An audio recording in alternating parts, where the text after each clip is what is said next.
du 11e mois à 11 heures, la guerre s'arrête.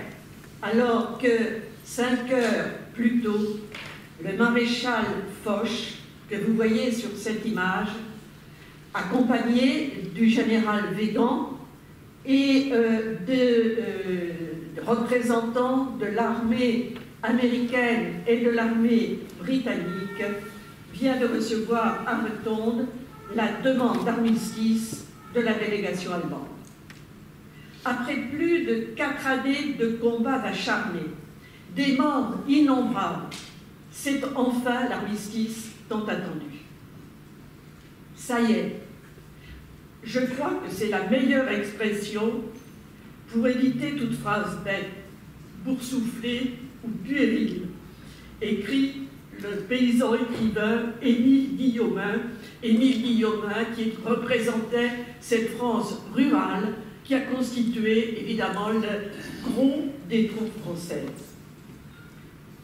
C'est plus un soulagement en effet qu'une joie bruyante, car cette victoire survient après la mort de tant d'amis, de tant de frères. D'ailleurs, les défilés, les manifestations joyeuses sont rares. Alors je vous en ai montré quelques-unes. Voici ici à Paris. C'est vraisemblablement, je pense reconnaître, la rue Royale. Alors vous voyez effectivement au premier rang quelques soldats, des femmes en noir, en deuil, des enfants et un drapeau. Ici, c'est la grande foule sur le boulevard des Italiens.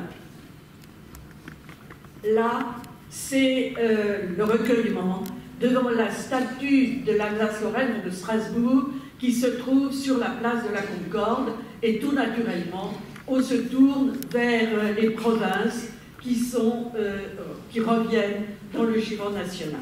C'est la gravité qui marque en beaucoup d'endroits cette mi-novembre 1918. La nouvelle, effectivement, de l'armistice est accueillie avec gravité. Cette victoire a en effet un goût amer, c'est le titre que nous avions choisi.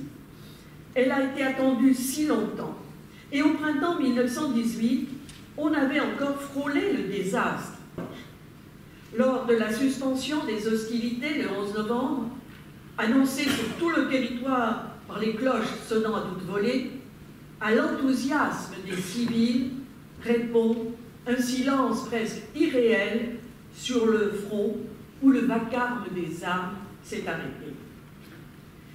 La victoire, c'est d'abord celle des amis morts. Et cette victoire, effectivement, ce qui la caractérise, c'est qu'elle est présente en livre. Elle a coûté très cher et dépasse toutes les expériences de guerre précédentes. Près de 1 400 000 morts du côté des Français. Près de 10 millions pour l'ensemble des belligérants. Il apparaît qu'un peu plus de 50% des hommes mobilisés furent ou prisonniers, ou blessés, plus ou moins gravement, ou tués.